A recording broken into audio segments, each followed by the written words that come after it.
You've heard of Concerta. You've heard of Ritalin long-acting. But there are a lot more guests coming to this party. Which one kills the rest? You have to stay to the end to find out.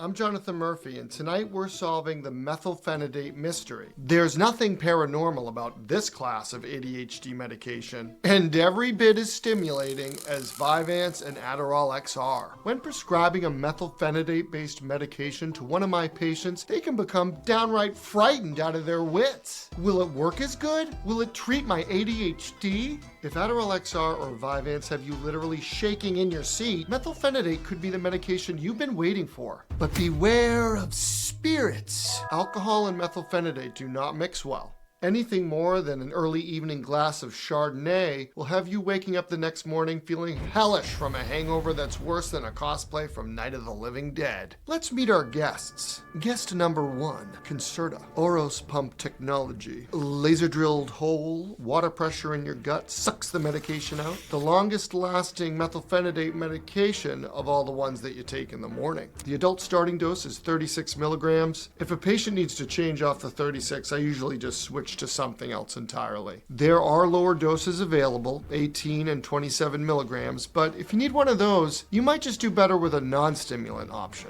And sometimes Concerta just lasts too long for some people. It's almost like they're the house guest that doesn't want to leave. Ritalin long-acting, the classic. It's a 50-50 split between immediate and extended release microbeads. The starting dose is 20 milligrams and it maxes out at 60. Reliable, predictable. And if you think it stops there, you're dead wrong. Guess number 3, Metadate CD. 30% immediate release beads, 70% extended release beads. This is for the people that it's really wearing off early in the evening, but they're doing okay in the morning, because there's more on the back end. Dosing on this one, same as Ritalin long-acting, 20 to 60. Got some solid consistency with patients, and insurances like it. Predictable in a way Concerta will never be. And right when everyone is getting along, look who shows up to the party. Guess number 4.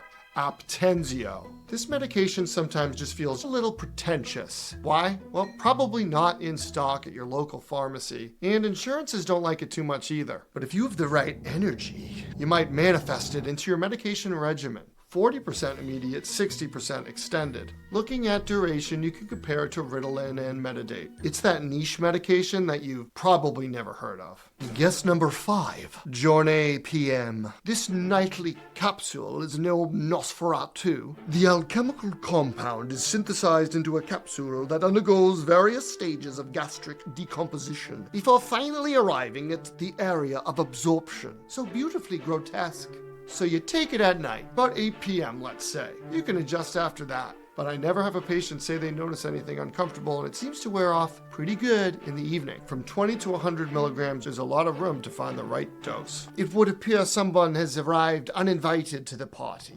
Guess number 7, Adstaryz. We have a new chemical constellation for your horoscopes. This one, dexmethylphenidate, 70% prodrug, dexmethylphenidate, and 30% some kind of microbead technology that lasts for longer through the day. I don't know where I'm gonna find a place for this in my clinical practice working with adults. Could be a great option for kids, but it's past their bedtime, because we're about to find out which one kills the rest. 6 methylphenidates at the table, different delivery systems, but there's only one thing they haven't accounted for. Sometimes methylphenidate doesn't work at all.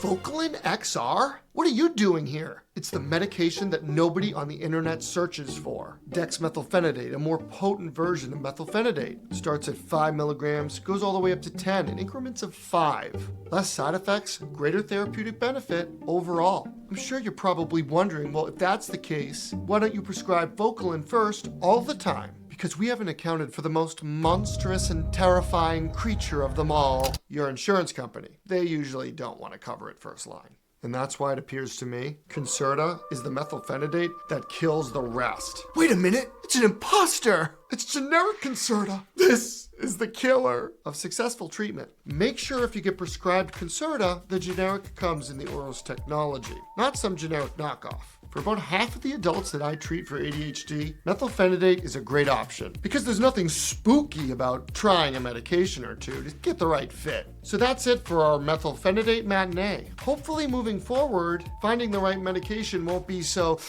mysterious. And if you thought that was scary, try looking up ADHD medication on the internet. Sign up for my email list and I'll send you a PDF. ADHD, the internet, and you. Will help you sort out the noise. Link in the description. And to find out which ADHD symptom is the most deadly, I got a video for you right here. And go ahead and hit subscribe if you want to keep receiving practical strategies from a nurse practitioner who won't sell you short.